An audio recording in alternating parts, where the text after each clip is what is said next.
We're on the hunt to find some of the country's most beautiful interiors, from tiny houses through to cutting-edge workspaces, from frivolous fun through to graceful simplicity. Welcome to Australia by Design Interiors.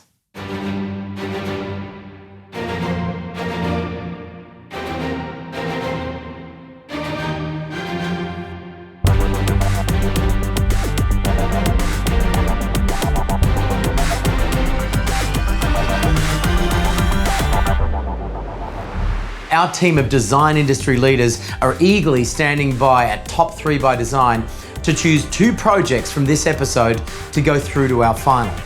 It's going to be very, very difficult to get to a top 10. The calibre of the projects is so high, from workspaces to residential and even hotels. I'm visiting a project that's probably the smallest in the series, but more than makes up for its stature with its design ingenuity. And Angela's going from luxury to emergency. But first, Reno's found a project that's hitting all the right notes. Scotvale is a great project. It's a builder who's built it for himself. I really love the dark and moody colour palette, but what really impresses me is the spectacular workmanship. The genius detail of this interior we're about to see actually starts with the exterior. This home is located in Scotvale in a part of Melbourne that was largely developed during the interwar period, 1930s, 1940s. As a result, there's a heritage overlay here that requires all new homes to conform to the characteristics of the heritage precinct, such as the asymmetrical gable, the fine metal details, which we can see on the outside here, but eventually they'll make their way into the interior of the building as well.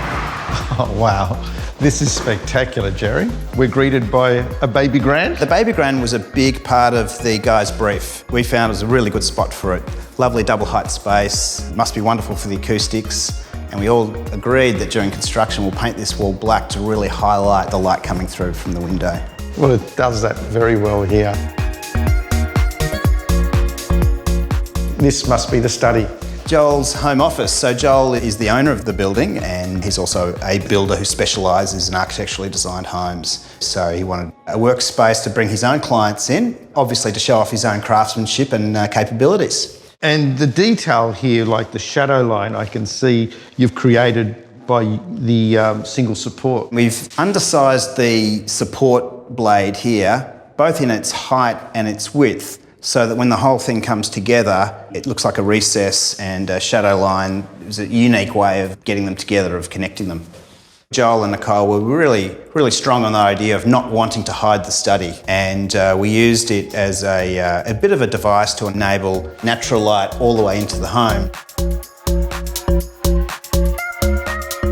This is a pre-folded mild steel plate, all folded up in a factory to some pretty specific dimensions and brought out here and assembled. So I was expecting the master suite. Instead, we've walked into a high-end fashion store. Is that right? So Nicole's part of the brief was to create the walk-in robe that had that very feel. She was very hands-on in a lot of the finer detail. She took care of all of this here with the choice of leather, the hanging frames.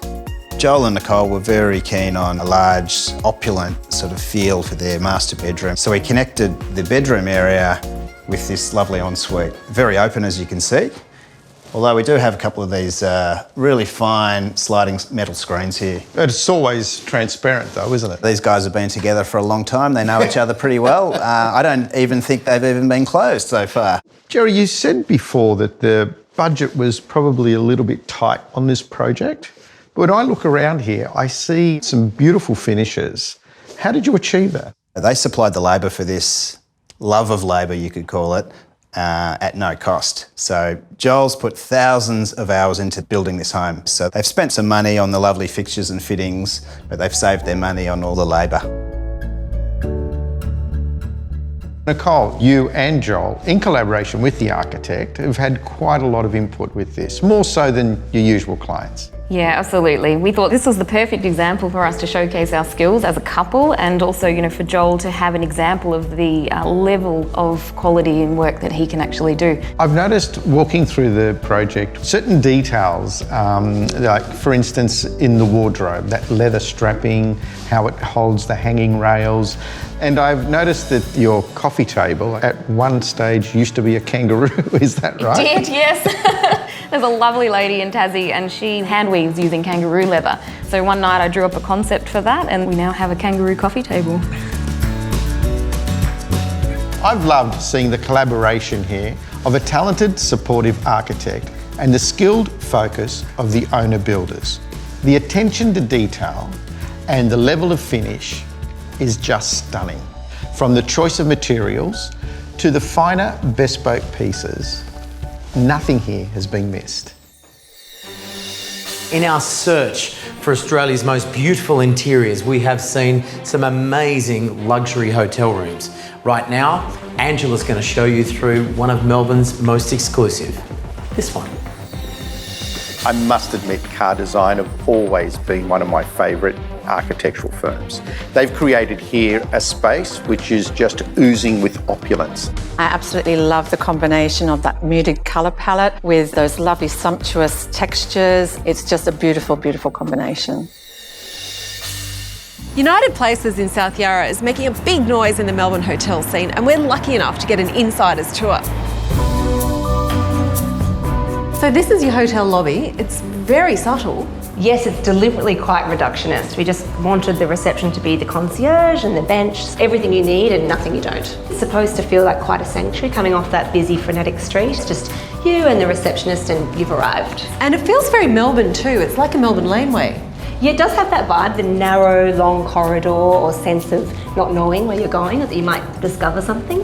And what have we discovered here? This light fitting is incredible.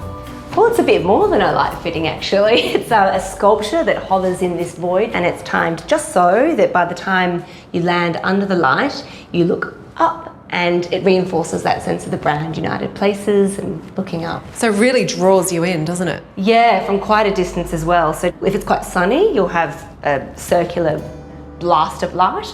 If it's overcast, like today, which it typically is in Melbourne at this time of year, you'll get these lovely trios overlapping of light pools. Well, if this is the lobby, I can't wait to see the rooms. So what's behind here? What's behind this curtain? All will be revealed in time. We'll come to that. We'll come to that. Well, this is one of the urban suites, and as you can see, it faces out onto this beautiful red brick building. It feels a bit more like a home than a hotel. Well, interestingly, picked that up because that was one of the key things to the concept. We wanted to create something that really felt like giving the guest a home away from home, particularly for those that were staying for a longer period of time. What's with this mirror? You're just reflecting the view? Partly, but also we've got a bit of a surprise. Right. Come with me. Oh my God. This is, I can see out. You can. It was trying to create a really unique bathing experience by being able to see out towards the view, and that mirror on the other side works really hard to stop being able to see into the shower, so you're not in the living room looking at your partner shower. So I can have a shower in here, I could be watching TV, I could be looking at the view, and nobody can see me. 100%. I guarantee you won't be seen in the shower. Fantastic. Oh, and this is where the bedroom is. That's what was behind the curtain. Oh, fantastic. Let me show you. So you've got no walls, you've just got the curtain instead? Yeah, we worked hard to remove a lot of the walls just to open up the space. The mirror combined with the curtain, it gives that sense of intimacy, cocooned away, really for the introverts. So it feels very soft and very luxurious. And I guess you get that reveal, wanting to peek behind the curtain, which I wouldn't let you do when we first came in. That's right. So if this is the introverts room, I can't wait to see the extroverts room.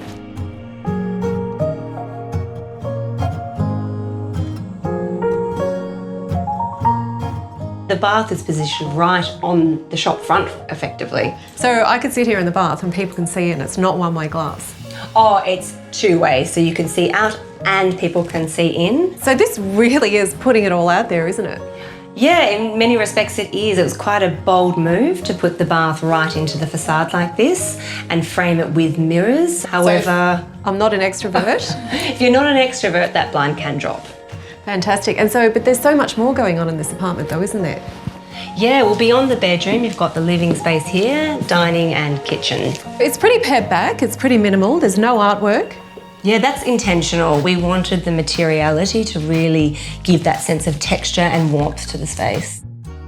The architecture is quite rectilinear and square, and so we wanted all the furniture to feel very soft and curved, so it's sitting within something quite structured. And it does really have that feel of home, doesn't it? Yeah, we think so. I mean, there's elements here that you would see at home, really soft furnishings, low-level lighting, all secondary lighting, nothing's direct. Yeah, it's a really soft palette. What was the vision behind the hotel?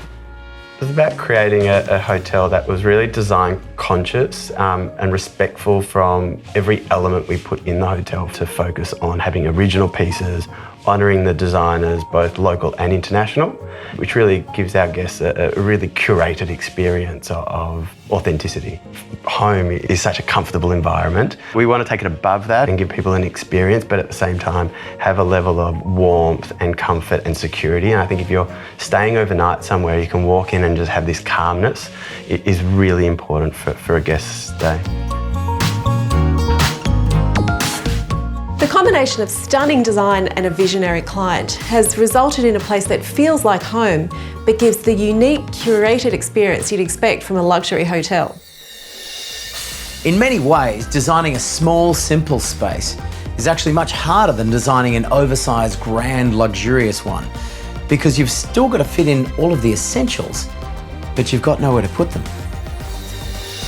The laneway studio has been an interesting one. It's 21 square metres of floor space. The use of dormer windows giving light throughout this apartment is exceptional. I think it's an incredibly well-used interior, considering the very, very small space that he had to work with. You can feel there's a real urban sort of community here that's very tight-knit, and there's a whole nother city popping up on the backs of people's garages here, yeah? Everyone's starting to build these bed sits or these studios above the garages. So it's going from a single use to a multi-use. So what makes this so different to everything else? I mean, what have you done differently? Well, it's pretty simple, Jamie. We've actually just put in a windowsill. So that gives the person in there some privacy. Right. They can talk to me, they can see me, I can see them, and we can have a conversation. Right. That idea of the arras at either end was to aid that idea of looking up and down the lane. Oh, I see. Again, your connection to the community. The connection to the street. I love the community, but they won't stop hammering. Can we get upstairs? Yeah. Oh, I love this. What sort of timber is this? This is hoop pine. Isn't it gorgeous? We wanted to have a living, kitchen, dining, right. And then behind these doors, you have the private rooms away from the street. There's more. Oh, that's gorgeous. Here's the bed nook, 4 drawers underneath, and then behind here, we've got the bathroom. So how many square metres is this? 21 square metres. That's incredible. And you've got privacy. That's right. I can take my pants off and still have a good... I don't want to hear about that, Pete, right now, but I think what is good is that you're visually connecting with the neighbourhood and not exposing with the neighbourhood. I don't think I've ever seen this much clever use of a tight amount of space. I mean, 21 square metres. It's not just, you know, how much you got in here, it's the placement of the rooms and the space making. Yeah, well, 21 square metres is a generous space for a boarding house. So in a way, we looked at this as a prototypical space, yes. How you would organise a space in a boarding house. Yes. That's why we put the private rooms at the back. Yes. And the public rooms to the street. As the city becomes denser, things like privacy and street relationships become really important. Yeah, yeah. No, I definitely want to continue listening to that hammering up. I would really miss that, I think. I think I'd really miss it. The city's been built around us as we speak. No, but it's good. It's about growth. It's about energy. I love it. And I love what you've done here. You've come out punching with some very big ideas in a small space. You've allowed the maximum light to come in, but also you've allowed the heat to escape in a very beautiful solar passive way, because the heat comes up, hits the roof, slides out that way, and then, of course, you've got this cross ventilation coming from this southern window over here to the eastern window. Yeah, philosophically, we're really anti-air conditioning, and with a space like this, we see that there's no reason why you can't make this work convectively, and it works exactly as you've said. The high windows take the hot air out, yes, and the cooler air is coming in from the windowsills over the street. Yeah, Have you invited council over here? We did. 4 of them came over, 4 planners and urban designers. Did they? Yeah, and they came and they had a little tea party here. Well, they said they're looking at the controls. You know, we've That's been good. saying, you know, maybe it's good to have a windowsill. Maybe the glass shouldn't go down to the floor. Of course not. And maybe you could minimise overshadowing to the neighbour. And maybe you can build boundary to boundary without upsetting the neighbour. Yes. It's a bit of a template for what could be beyond. We've given our plans to a couple of neighbours. That's great. As a type, I think it's easily replicated. Yeah. Well, I think that's super generous of you, and I think it's a great example of urban expansion in a very elegant way. Well, with the intensity and density of our urban areas continuing to increase, I think what Peter and his team have created here is a wonderful case study of what could be our future urban environment. And he's done it with exquisite detailing. I don't think I've seen a better use of 21 square metres in my time. And what's great about this is that local council are standing up to take notice. So we might just see a few more of these in the future. Welcome back to Australia by Design. We are taking in some stunning projects on this series, but Angela probably has the hottest one. Group GSA have created a wonderful sense of community for Fire and Rescue New South Wales Corporate Head Office. This is a perfect example how interior design can actually influence a change in workplace culture. They won't let me turn the siren on, and there's no fireman's pole for me to slide down, but Fire Rescue New South Wales headquarters is still a pretty special place. Now, Andrew, I thought I was coming to the fire brigade today, but this doesn't look like a fire station. Angela, this is Fire and Rescue New South Wales headquarters. So this is our main administrative building. This is where the Commissioner works from, and all our administrative teams, including our people and culture, IT, finance, etc. It can accommodate up to 300 people. It was built on the principles of activity-based working. If you're working on a project, for instance, you work in a more collaborative environment. If you're working on something that requires concentration and what have you, we've got particular type of arrangements that suit that. Fire and Rescue traditionally were out in Sydney CBD, where they had their main administration base. However, their logistics base is based out here in Sydney's southwest. So we've brought them together on this site, which is essentially the Fire and Rescue New South Wales hub now. The administration base needs a little bit of quiet for its workers, and because the ground of this facility is mostly logistics with fire engines roaming around, it's important for us to elevate the workspace off the ground floor. This space is also used for ceremonial procedures where we have fireys retiring. We have uniformed officers who line these stairs and salute them farewell with their families. That must be quite an emotional thing to see. It sure is. So the workplace is about more than just desks, isn't it? Oh, definitely. This is a main feature of our design. It's underneath the grand void, and it's also another collaboration space. It doesn't feel very officey. No, that's very deliberate. The whole colour scheme is based around the greenery down here. I think there's 15 shades of green in the carpet. We like it vibrant and dynamic, and it hides a lot of sins in terms of dirt, but it's a really beautiful, attractive pattern. I expected the whole place to be red, like the fire engines. Their red in their branding is very vibrant, but it's also can be quite a stressful colour and a little bit aggressive. So we wanted to steer right away from that. There's enough red on the fire trucks. And this is not just about eating lunch, is it? Because you've got PowerPoints down there. No, exactly. Again, everything's very flexible. We've got power which services each work point, so they can come and pull up a laptop, do some work here. We also have a raised floor, which allows us flexibility in the design. It's only about 200 mils high, but allows us to lay a whole lot of cables through the floor, and all of these work points can move at any time.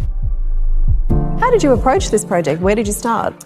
Funnily enough, we started from the inside out on this building. It was important for us to look at the structural grid of this building in order to optimise the space between the workstations. We have different types of work points here as well. We have snowflakes to the left here and dedicated lineal workstations to the right. It optimises the space that we can utilise and also provide them with some functional storage as well. So a lot goes into designing for open plan. It's not just about throwing a bunch of desks into a floor plate? Absolutely not. It's a very heavily coordinated facility. It was really important that we achieved the vision that Fire and Rescue had, but also to be able to accommodate the main function and practicality of the space as well. I think what's really nice too is that it still feels really fresh, even though they've been here for a little while, because nobody owns any of the desks. That's right, they've really embraced the way of working. It always looks fresh and vibrant, and the hive of activity in here is really exhilarating. This interior works so well because GSA have started with the most important component, the people. By focusing on what people need to be happy at work and giving them plenty of choice, they've managed to create a truly diverse, healthy and collaborative environment. Let's hear the judges' decision on which of our projects are going through to the top 10 best of the best. It's great to see Ascot Vale in the top 10. It deserves to be here. Ascot Vale has really responded well to its heritage and place, and it truly deserves a place in the top 10. I'm happy to see Car Design making it to the finals. All the beautiful materials, really, it feels so luxe, but so welcoming. I'm really excited to see this one. Another tough round for our judges, but two more well-deserved entries to go through to our top 10 final. Join us next time to find out the final two projects that will go into the running to be number one on Australia by Design Interiors.